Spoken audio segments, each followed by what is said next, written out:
गर्मी की दोपहर थी। सूरज पूरे शबाब पर था, लेकिन गांव सतनपुर में एक अजीब सी शांति थी। यह शांति आम दिनों जैसी नहीं, बल्कि रहस्यमयी थी।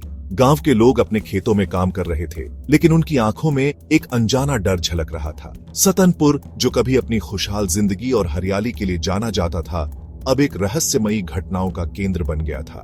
कुछ दिनों से गांव में अजीब अजीब घटनाएं हो रही थीं। लोग रात में किसी के रोने की आवाजें सुनते थे, लेकिन जब बाहर जाकर देखते तो वहां कोई नहीं होता।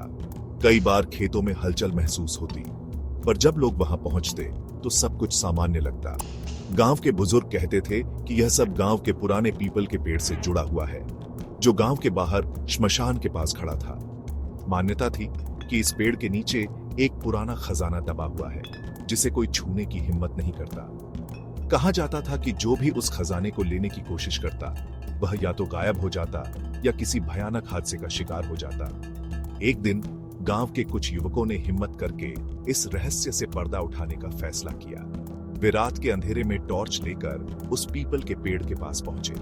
जैसे ही उन्होंने वहां खुदाई शुरू की, अचानक हवा तेज हो गई और एक अजीब सी सरसराहट सुनाई देने लगी। कुछ ही मिनटों में उनकी टॉर्च की रोशनी बुझ गई और चारों तरफ घना अंधेरा छा गया। तभी एक भयावह चीख सुनाई दी और अगले ही पल वहां मौजूद सभी युवक डर से कांपते हुए गांव की ओर भाग निकले। सुबह होते ही पूरा गांव वहां जमा हो गया। लोगों ने देखा कि उस जगह ताजी खुदाई के निशान थे, लेकिन वहां कोई खजाना नहीं था। सिर्फ एक पुराना मिट्टी का घड़ा था, जिसमें एक पत्र रखा था। जब गांव के पुजारी ने पत्र को पढ़ा तो सभी हैरान रह गए। उसमें लिखा था, जो लालच करेगा वह खो जाएगा, जो प्रेम से रहेगा वही सुख पाएगा।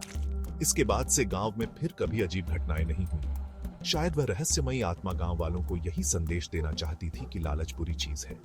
रहस्य बना रहेगा, पर सत्य यही है कि प्रेम और संतोष ही सच्चा खजाना है।